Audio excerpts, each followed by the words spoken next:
Pass Sumitra, खूप झालं. आता यापुढे तोंडातून शब्द जरी बाहेर काढला असता, याद राख, रोज रोज तेच तेच ऐकून कंटाळा आलाय मला. कोण कोण सांगतं तुला हे सगळं? हा, कोण तुझ्या डोक्यात ते नसतं खूळ घालतंय? हे बघ सुमित्रा, तुला वाटतं तसं अजिबात नाहीये. हे शकून अपशकून अंधश्रद्धेचे जे भूत तुझ्या डोक्यात चढलंय ना, त्याला उतरव आधी, नाहीतर अशानं वेळ लागेल तुला. वेळ, कळतंय का? मी ते आल्यापासून पाहतोय. उठता बसता खाता पिता तू फक्त याच गोष्टी करत असतेस.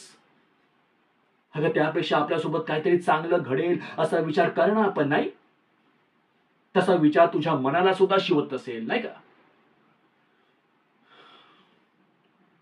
हे बघ सुमित्रे, माझा जो अपघात झाला तो त्या कारणाने नाही झाला. आणि या घराचं म्हणशील तर हे घर मी अजिबात नाही सोडणार.